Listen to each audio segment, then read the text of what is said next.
que la vida es un abanico de sensaciones, de circunstancias, de eventos, de momentos. Y a ratos nos sorprenden las buenas noticias y nos bendice y nos toca ese momento de la alegría, ese momento del triunfo, ese momento de la felicidad, del gozo. Y a ratos también la vida nos sorprende con la mala noticia, con esos momentos que quisiéramos evitar, que no quisiéramos tener. Pero la vida, o la gran gracia de la vida, o la gran gracia del éxito, o la gran gracia de permanecer, no es evitar la crisis, no es evitar la dificultad. Allí no está la gran gracia. La gracia no está en eximirse de los problemas. La gran gracia es entender de que aún en nuestros mayores conflictos, Dios es fiel. Amén, así es. Dios es fiel. Es muy fiel. El Señor nos permitió 10 semanas el sueño, la ilusión de ser padres por tercera vez. Y aunque inesperado, trajo alegría en nuestro corazón, y aún siendo un ser minúsculo, le amamos con todo el corazón. Pero lamentablemente el embarazo no fructificó, el bebé no creció, y estas 2 últimas semanas, luego de exámenes y de una serie de visitas al médico, el diagnóstico era de que el crecimiento no había sido lo. Pero a pesar de eso, a pesar de que no lo tendremos nunca en nuestros brazos, sí está en nuestro corazón la certeza, la convicción de que Dios siempre es fiel, de que gran es su fidelidad. Así que quisiera darle las gracias a los que también en su corazón pusieron esta ilusión de ver a otro Mateo desordenado, mereciendo la resurrección. Hace muchos años atrás, algunos científicos descubrieron una especie de pez, una especie de animal marino que muchos creían extinto, que había desaparecido. Y en unas investigaciones en el fondo de unas cavernas en México, descubrieron la existencia de este pez cavernícola que existía desde siglos atrás. Y les llamó mucho la atención a los científicos, a los biógrafos, a los hombres de mar, a los hombres que estudian la biología marina, una característica especial de este pez. Es que no tenía ojos, o más bien sí tenía ojos, pero no veía. Había perdido la capacidad de ver.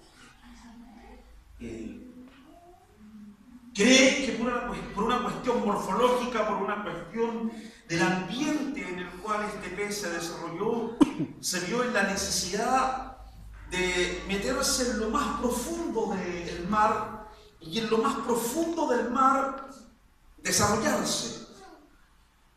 Y se acostumbró de tal forma a la falta de luz, se acostumbró de tal manera a llevar una vida en medio de las profundidades del océano, en las cavernas, en las cuevas donde encontraba su alimento, que su naturaleza le acostumbró a no utilizar este sentido. Su naturaleza se acostumbró a no usar los ojos. Los ojos o el órgano se atrofió de tal forma que en un minuto determinado de la evolución de este ser vivo no vio nunca más. Y resulta ser una cuestión común en todos los seres vivos. Una cuestión de sentido común, lo que descubrieron estos científicos.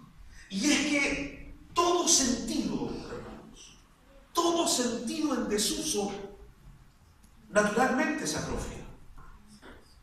Todo sentido que no tiene un bagaje de uso, todo sentido, toda musculatura, toda articulación, todo órgano de cualquier ser vivo que no tiene la motricidad adecuada, que no tiene el ritmo adecuado, en el tiempo su naturaleza se acostumbra de tal forma que terminan por atrofiarse, como este pez, que tenía ojos, pero no podía ver, que tenía la concavidad aquí, el hueco para tener el glóbulo ocular, pero no veía, porque su órgano, acostumbrado al no uso, se había atrofiado en la evolución del tiempo. Todo ser vivo que no tiene motricidad, que no tiene articulación, que no mueve su musculatura, que no activa sus sentidos, que no desarrolla sus sentidos, naturalmente asume la naturalidad del desuso y se atrofia. En la vida espiritual pasa exactamente lo mismo.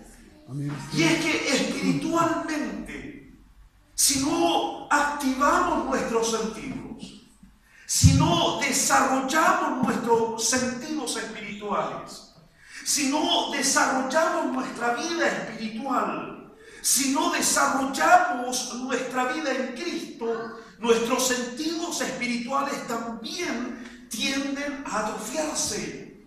Y terminamos siendo como el pez descubierto por los científicos, con ojos, pero que no pueden ver.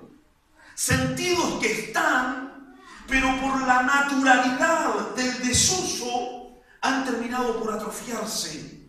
Han terminado por el síndrome del enanismo, el síndrome del enano, el síndrome de aquello que no ha logrado la madurez adecuada, que no ha logrado el desarrollo óptimo, que no ha logrado el crecimiento esperado.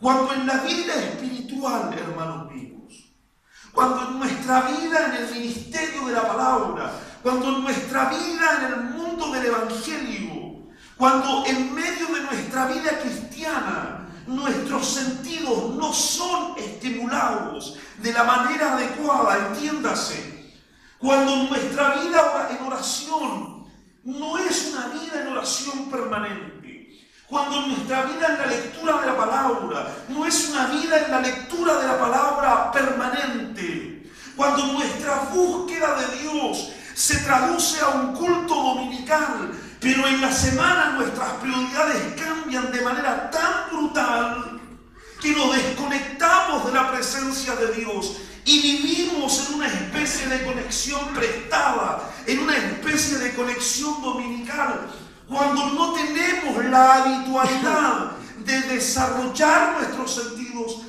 estos terminan por atrofiarse. Y es, hermanos míos, increíble darnos cuenta de cómo muchos hombres y mujeres, aún en medio de nuestras congregaciones, indistintamente el bagaje cronológico que tengan en el Evangelio, independiente de cuántos años caminen en el Evangelio, es increíble darnos cuenta de cuántos hoy tienen sus sentidos atrofiados, porque no ejercieron una búsqueda constante, porque no fueron permanentes en su búsqueda de la palabra, porque no tuvieron una vida activa de oración, porque no tuvieron una vida activa de búsqueda, porque no fueron insistentes en tocar, porque no sintieron la necesidad profunda de una búsqueda de Dios y hoy sufren de ese síndrome del enanismo. Enanos espirituales, pigmeos espirituales, hombres que debiendo ser, dice el escritor de los Hebreos, maestros, aún tienen la necesidad de leche. Hombres que vienen a nuestras congregaciones, mujeres que vienen a nuestras congregaciones para poder encontrar en medio de un culto un apellido que les dé honra. El libro de Isaías en el capítulo 4, en el versículo 1 dice que hubieron en su tiempo 7 mujeres diciendo nosotras comeremos de nuestro pan, nosotras nos vestiremos con nuestras propias ropas, solamente permítenos llevar tu nombre. Por alguna razón, hermanos míos, nos encontramos con esta misma realidad, sobre todo en tiempos como estos. Cuando la Escritura habla de la iglesia, tiende a utilizar el género de la novia, tiende a hablar de la esposa, tiende a darle el género femenino, y cuando habla del varón, del esposo, la Escritura habla de Jesucristo. Cuando nos encontramos con este relato, nos encontramos con una realidad que hoy es categórica en medio de nuestras congregaciones. Hombres y mujeres que vienen imponiendo sus condiciones. No te preocupes por la palabra, porque yo comeré mi propio pan. No te preocupes de abastecerme, porque yo me autoproveeré. Yo me vestiré con mis ropas, yo comeré mi propio pan. Solo permíteme llevar tu apellido. Y en nuestras congregaciones tenemos decenas, cientos y tal vez miles de hombres y mujeres que se niegan y ven con desdén la posibilidad de crecer. Porque crecer, hermanos míos, involucra un compromiso aún mucho mayor.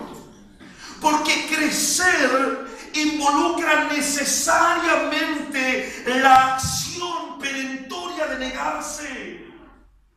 Porque crecer, hermanos míos, involucra necesariamente la acción de abandonar nuestra condición para asumir la condición de Cristo.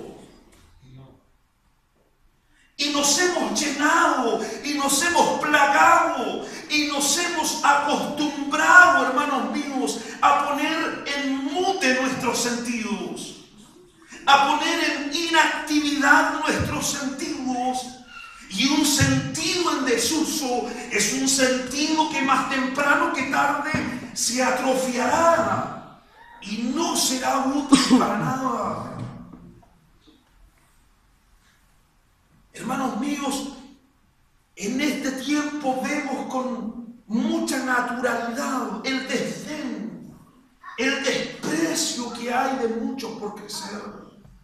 Muchos se niegan, muchos se resisten al crecimiento.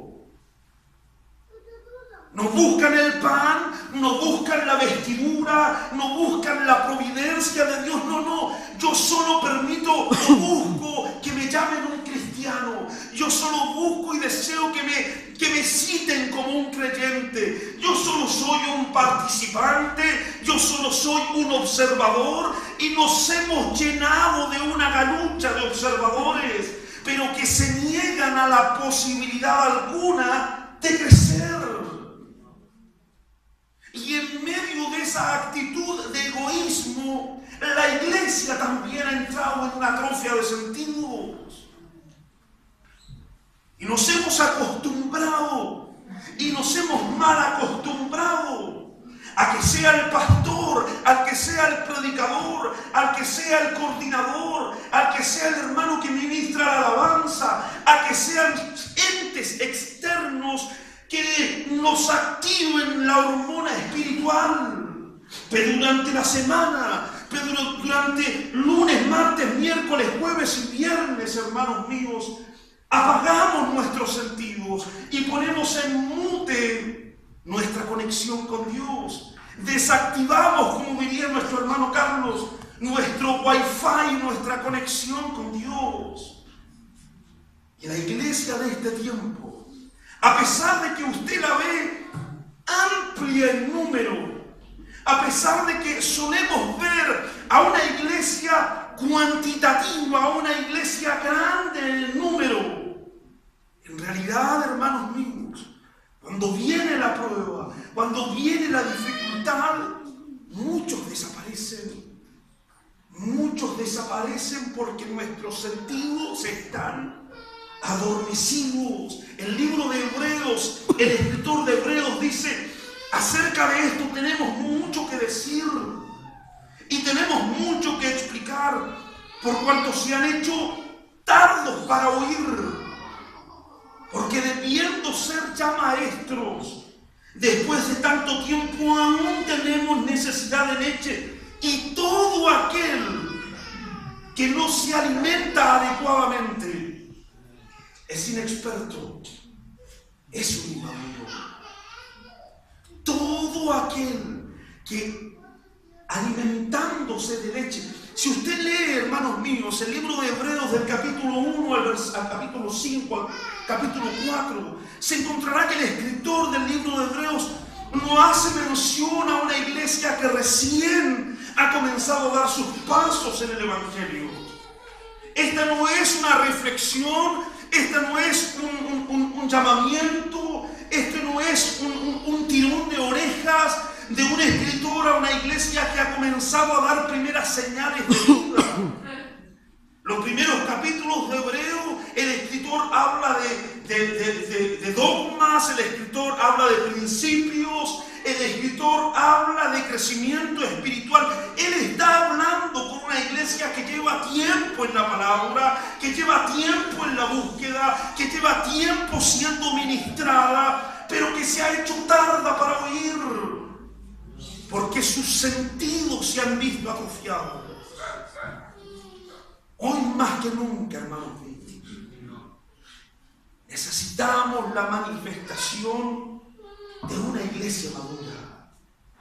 Necesitamos la manifestación de hombres y mujeres que hayan alcanzado la estatura de un varón perfecto, la estatura del llamamiento que Dios nos propone. Hoy más que nunca, hermanos míos, necesitamos la manifestación, el desarrollo, necesitamos la permanencia, el establecimiento de una iglesia madura, de una iglesia crecida, porque solo una iglesia madura, porque solo una iglesia crecida, porque solamente una iglesia con sólidos fundamentos, hermanos míos, podrá hacer frente a las dificultades de este tiempo. Una casa, dice el maestro, fundamentada sobre la arena, no es lo mismo que una casa fundamentada en la roca. Porque vendrán las tormentas, vendrá la crecida del río, vendrán los vientos tempestuosos, y aquella casa que no ha querido solidificarse, esa casa que no ha querido crecer, esa casa que es la casa que está mal construida en medio de la cuadra, esa casa se derrumbará. Pero la casa que está fundamentada en Cristo, esa casa que está pegada a la roca, esa casa que está sentada a la peña, vendrá el viento, vendrá la crisis, vendrá la prueba, vendrá la dificultad, y la casa permanecerá inmune, hermanos míos. Es por eso que de pronto encontramos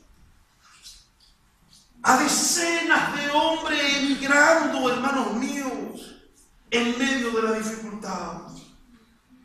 Y de pronto cuestionamos al propio Dios en medio de nuestras pruebas. Y de pronto cuestionamos, hermanos míos, nuestro llamamiento, cuestionamos nuestra relación con Dios, cuestionamos nuestro vínculo con la iglesia, cuestionamos, hermanos míos, la fidelidad de la palabra cuando viene la prueba, cuando viene la dificultad, porque nuestros sentidos se atrofian frente a la inactividad. Cuando te alejas de la oración, cuando te alejas de la palabra, cuando te alejas de la búsqueda, entonces solo estará fomentando el enanismo espiritual. Una iglesia madura. Necesitamos hoy fortalecer los cimientos de nuestra iglesia. Necesitamos, hermanos míos, hoy más que nunca, fundamentar nuestros pies sobre la roca, para que el mundo crea, dice la palabra. Es por eso, hermanos míos, que el mundo hoy no cree. Es por eso, hermanos míos, que hoy el mundo se niega a la posibilidad de una iglesia de verdad. Porque las evidencias que a rato mostramos, hermanos míos, dejan mucho que desear respecto a esta iglesia. Es por eso hoy que el mundo, hermanos míos, no crea nuestro anuncio. Es por eso, hermanos míos, que hoy el mundo no cae arrepentido frente a nuestra prédica. Porque nuestros sentidos se han atrofiado. Porque nuestra conexión con Dios solo radica en una conexión dominical. Porque vivimos de una santidad prestada, hermanos míos. Porque vivimos de una comunión prestada. Porque necesitamos del estímulo del pastor, porque necesitamos del estímulo del predicador, porque necesitamos del espíritu del hermano que lleva la alabanza, y vivimos de una comunión prestada. Que te fuercen a entrar, que te fuercen a meter tu password, tu clave adecuada para conectarte con el Wi-Fi. Pero durante la semana, hermanos míos, suele suceder que nuestras prioridades cambian, que el orden de nuestras prioridades se altera y Dios parece descender en nuestra escala valórica. Cuando nos resistimos a la posibilidad de crecer, nuestros sentidos se atrofiarán y seremos como el pez de los científicos, con ojos pero que no sirven para nada, con oídos pero que nunca serán capaces de oír nada, con un sentido de gusto, con papilas gustativas ahí puestas en nuestra boca, pero que nunca saborearán esa miel que fluye del canal de Dios. Necesitamos hoy, hermanos míos, construir una iglesia madura. Y una iglesia madura, hermanos míos, yo he anotado aquí dos principios. Seguramente si usted escarba encontrará muchas otras señales, muchas otras evidencias. Pero yo he destacado solamente dos principios. Si usted, hermanos míos, va a la vida del apóstol Pablo, se encontrará con un hombre maduro. Y tal vez una de las grandes manifestaciones de la madurez del apóstol Pablo es que Pablo, hermanos míos, aparentemente se ha hecho impermeable a las circunstancias. Ha construido una especie de caparazón de rinoceronte. Se ha hecho invulnerable a las circunstancias. Pablo lo describe de una manera casi épica, hermanos míos. Pablo lo describe de una manera celestial, de una manera maravillosa. Dice, yo he sido azotado, yo he sido brutalmente golpeado aún por los propios judíos. He recibido azotes, he recibido golpes a vara, he estado náufrago en el mar, he sido torturado, he estado en las cárceles, he estado con grilletes, he estado en prisiones, he tenido frío, he tenido hambre, he tenido necesidad. Pero es el mismo apóstol Pablo que alcanza un estatus de madurez que dice: ¿quién me podrá separar del amor de Dios? ¿Quién, hermanos míos? ¿Quién podrá separarme del amor de Cristo? Tribulación, angustia, hambre, pestilencia, mortandad. ¿Quién podrá separarme del amor de Cristo? Hermanos míos, un hombre maduro, una mujer madura, una iglesia madura se hace impermeable a las circunstancias. No está determinada por su situación económica, no está determinada por cuánto cuánto le cuesta o no llegar a fin de mes, no está determinada por cuán enferma o sana se sienta, no está determinada por cuán grande o pequeña sea la dificultad. Una iglesia madura es aquella que se pone en la cruz de Cristo, que es capaz de entregarse, que es capaz de depender de Cristo de tal forma que dice como el apóstol Pablo: ¿quién me podrá separar de Dios? Amén. Una iglesia madura no determina su fe por las circunstancias de la semana. Una iglesia madura no determina su fidelidad a Dios si es que le escucha o le deja de escuchar. Una iglesia, hermanos míos, que es madura no determina el nivel de su adoración, el nivel de sus expresiones, si el culto está carismático o no. Una iglesia que alcanza la madurez no determina su fidelidad a la palabra en función de cuán pesada fue la semana. Una iglesia madura se hace impermeable a las circunstancias. Amén. Gracias, Jesús. Impermeable, hermanos míos. Es como dice Job: yo sé en quién he creído, dice Job. Lo dice un hombre que ha estado en el pic de su trayectoria. Lo dice un hombre que es reconocido en el momento de la historia como el más poderoso, como el más rico, como el más influyente del Oriente. Pero que en un par de días ve cómo su vida se desmorona por completo, pierde su economía, pierde a sus hijos, pierde su matrimonio, sus amigos le cuestionan, ha perdido la integridad de la salud, todo su imperio se ha desmoronado y él está rascándose la sarna con pedazos de teja de lo que alguna vez fue su hogar, pero aún en la necesidad de Job es capaz de decir: yo sé en quién he creído. Amén. Porque una iglesia madura, hermanos míos, se hace impermeable a la dificultad. Porque la gran clave del éxito, hermanos míos, como lo decía antes, no radica en eximirse de las dificultades, no radica en eximirse de la prueba. No hay victoria, no hay triunfo en aquel que se exime de la prueba. No hay triunfo, no hay victoria en aquel que le hace el quite a la dificultad. No hay victoria, no hay triunfo en aquel que no ha pasado por el valle de sombras y de muerte. Una iglesia madura, hermanos míos, es una iglesia que tiene tal nivel de vínculo con Dios que toda su vida depende de Él. El apóstol Pablo lo describe tal vez en los últimos días de su vida. Sea que vivamos, sea que muramos, somos del Señor. Una iglesia madura, hermanos míos.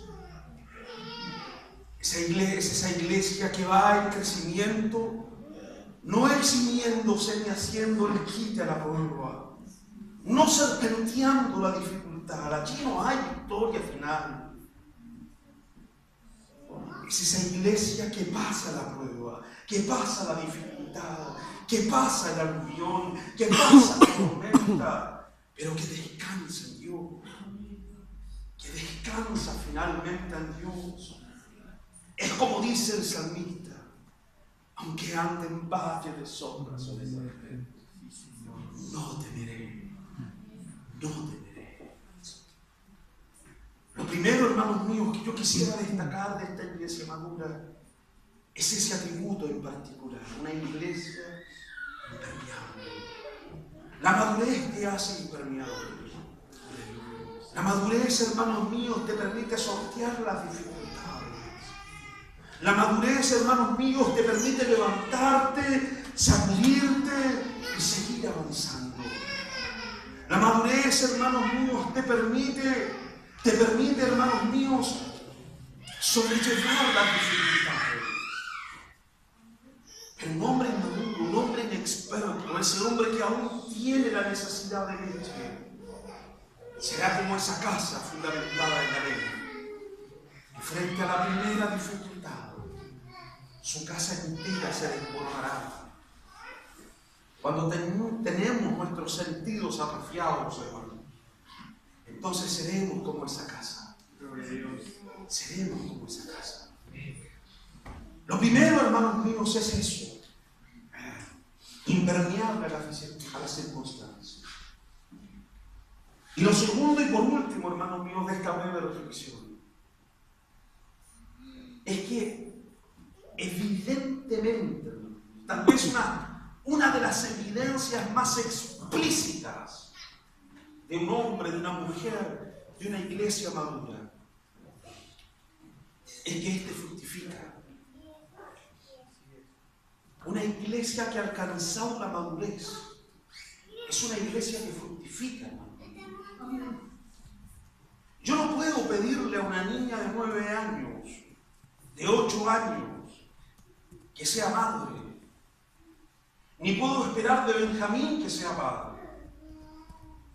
Porque su organismo, porque su morfología aún no ha alcanzado la madurez para llegar a esa situación. Amén, así es. Una mujer madura y un hombre maduro tienen la capacidad de poder reproducirse, de poder fructificar. Una iglesia madura, hermanos míos, fructifica, crece, se desarrolla espiritualmente, se desarrolla incluso físicamente, hermano. Hace años atrás alguien decía: nosotros somos pocos pero buenos. El tema, hermanos míos, es que si pasa el tiempo, si pasan los años, si pasan las décadas incluso, y seguimos siendo pocos, y cuando me refiero a pocos, no solo me refiero a una cuestión física. Cuando pasa el tiempo y seguimos siendo pocos, entonces tendremos que definir, entonces tendremos que concluir que en realidad no somos tan buenos. Es una contradicción, es una paradoja, es una contradicción rotunda construir un hospital para que no ingresen enfermos. Es una contradicción brutal, hermanos míos, edificar una clínica, un hospital, para impedirle el acceso a los enfermos. Si una iglesia no crece, si una iglesia no se expande, no fructifica, es que no hemos alcanzado la madurez para la reproducción. Y nuestra palabra, y nuestra prédica, y nuestras acciones, y nuestro esfuerzo no será más que un esfuerzo natural, no será más que un esfuerzo humano, no será más que un grupo de hombres empujando la carreta. Una de las evidencias elementales del ser humano que ha alcanzado la madurez es que éste naturalmente se reproduce. Es decir, hermanos míos, si tu vida de oración hoy es 5, cuando tú tienes madurez, naturalmente tu vida de oración pasará de 5 a 10. Si tu vida de lectura de la palabra hoy es 2, cuando alcanzas madurez espiritual, naturalmente debe pasar de 2 a 4. Había un hombre, dice la Escritura, que tenía una gran empresa y salió de viaje. Llamó a los 3 siervos, a los 3 empleados de renombre, a los 3 ejecutivos de alto rango. A uno le dio 5 talentos, a otro le dio 2 talentos y a uno le dio 1 talento. El que tenía 5 talentos lo trabajó, lo invirtió, fructificó, se reprodujo. A tal punto que cuando llegó el dueño de la empresa ya no solo tenía los 5, tenía 10 talentos. El segundo al que se le había entregado 2 talentos, se reprodujo a tal manera que lo multiplicó por 2. Ya no tenía los 2, sino que tenía 4. Pero el que tenía 1 talento, hermanos míos, él no hizo un mal uso del talento. Él no mal utilizó lo que se le entregó.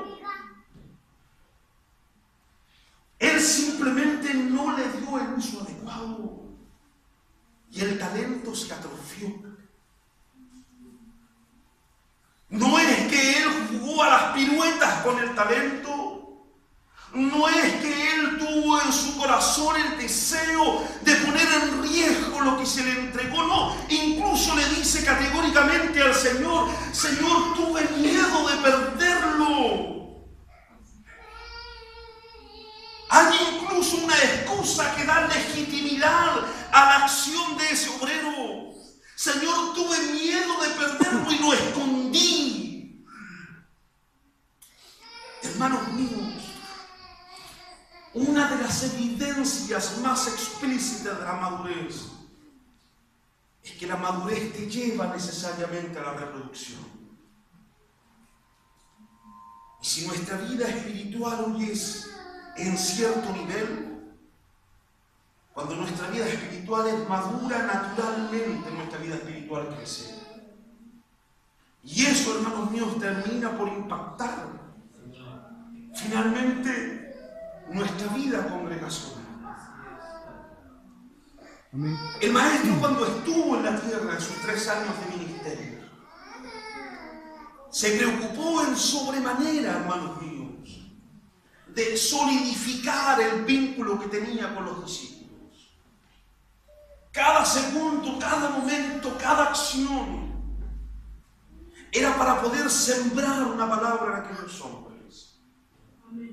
Era para poder sembrar un estímulo adecuado, una semilla adecuada en aquellos hombres. Cuando el maestro se va y viene el Consolador, esa semilla, ese estímulo entra en acción. Cuando el maestro se va, lo que el maestro había invertido en sus seguidores más cercanos se enciende por defecto. Y la iglesia y los hombres y esa comunidad de hombres y mujeres comienzan a accionar de tal forma, hermanos míos.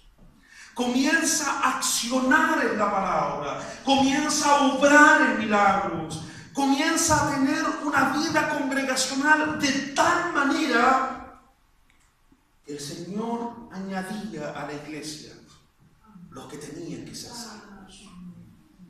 Hermanos míos, hoy más que nunca necesitamos una iglesia madura. Un hombre que es fluctuante. Una mujer que es fluctuante.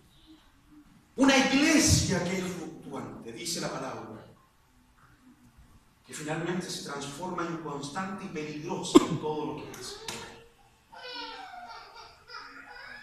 Necesitamos una iglesia madura. Y una iglesia madura es una iglesia impermeable a la crisis. Que vendrán, sin lugar a dudas, que vendrán. Porque, como siempre lo digo, el maestro no nos exime de esa ecuación, él no nos exime de esa asignatura. Las pruebas vendrán indudablemente, pero la gran gracia, la gran clave, el gran secreto, la llave maestra del éxito no está en exhibirnos, sino está en aprobar, hermanos. Está en aprobar el ramo. Y tú apruebas el ramo de la prueba. Y tú apruebas el ramo de la crisis cuando te haces impermeable a ella. Y tú te haces impermeable a la crisis solamente cuando has alcanzado la madurez. Y tú alcanzas madurez solamente cuando activas tus sentidos espirituales. Solamente cuando los desarrollas. Solamente cuando los activas, solamente cuando los pones en acción. Hace mucho tiempo atrás, y con esto termino, En el trabajo en el que yo estaba en esa ocasión, nos llevaron a una especie de capacitación. Y una de esas capacitaciones tenía que ver con temas de liderazgo. De pronto la psicóloga estaba haciendo su charla, estaba haciendo su exposición, y de pronto nos mira a todos, detiene la charla, hace una pausa, nos mira y dice: sonrían. Nosotros nos miramos extrañados. Uno que otro esbozó una sonrisa, y la psicóloga siguió dando su charla. Pasaron unos segundos, detuvo su charla y dijo: sonrían. Y ya no fueron 2 y 3, sino que fueron un par más que se sonrió frente a ese estímulo improvisado de la oradora. Siguió hablando, siguió dictando su charla y volvió a decir: sonrían, y ya era toda la sala a la que se estaba sonriendo, no entendiendo lo que estaba sucediendo. Y al paso del tiempo, sin siquiera el estímulo de la psicóloga, todos nos estábamos sonriendo. Hermanos míos, en nuestra vida espiritual debe llegar el momento en que no necesites estímulo, en que no necesites de la motivación de un externo para poder tener una vida en comunión con Dios.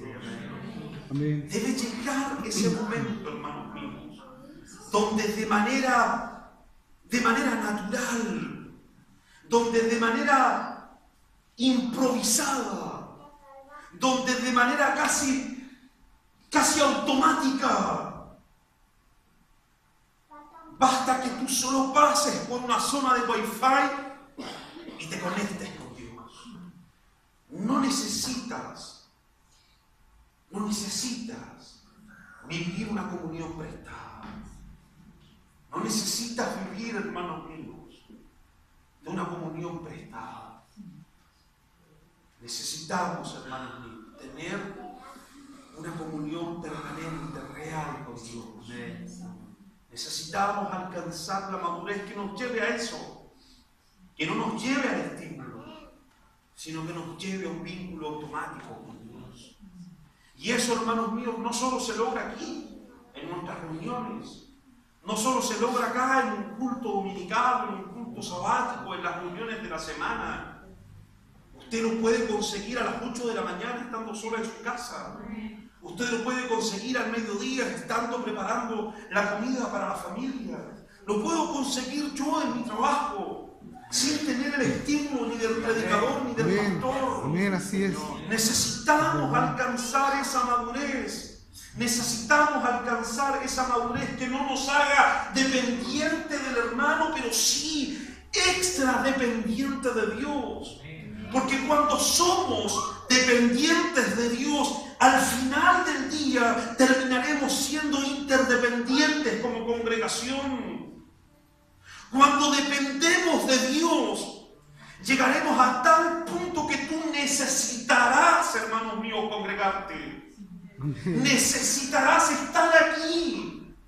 Necesitarás llegar con una hambre, con una necesidad tan profunda que no esperarás las 7 de la tarde, que tu corazón gemirá de tal forma que esta hora, que este minuto, que este día se transformará en una prioridad perentoria en tu vida. Amén. Y no habrá la necesidad de un coordinador, como siempre lo dice el hermano Elías, y no habrá la necesidad de una guitarra, y no habrá la necesidad de un coro, y no habrá la necesidad de una diapositiva, y no habrá la necesidad de nada, hermanos míos. Entenderás que una iglesia madura tendrá acceso exclusivo a las cámaras de Dios. Gloria a Dios. La iglesia madura. Necesitamos en este tiempo, hermano. En un tiempo donde la iglesia, y lo veía hoy, hermanos, en la televisión, una iglesia que ha adoptado un discurso políticamente correcto.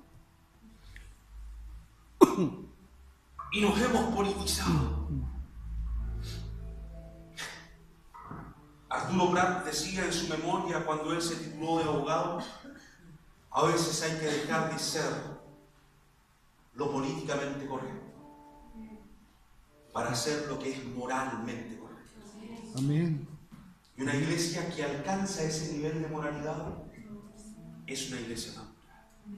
Por favor, póngase de pie. Estamos terminando.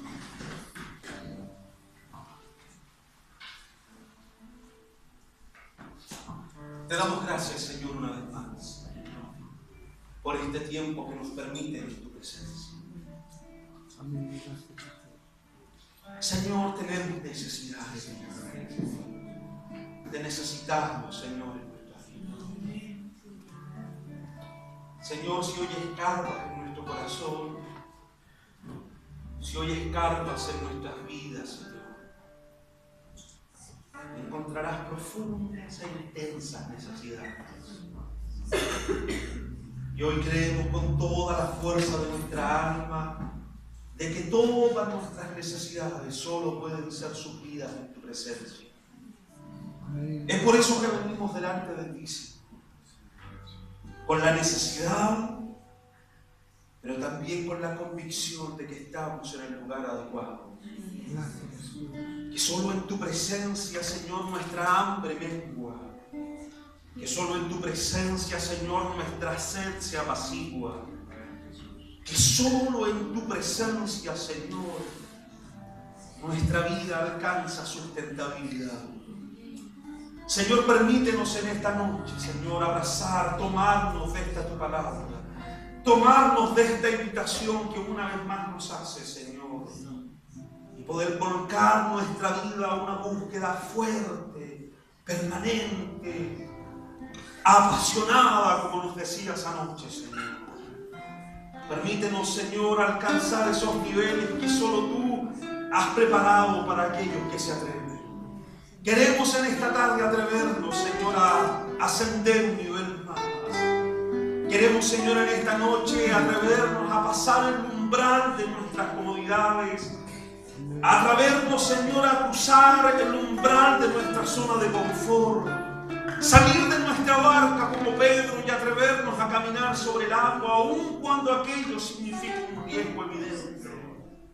Pero con la certeza que aun cuando nos estemos, Señor, hundiendo, tus brazos poderosos nos sustentarán. Señor, bendícenos en esta noche. Queremos alcanzar el modelo primigenio.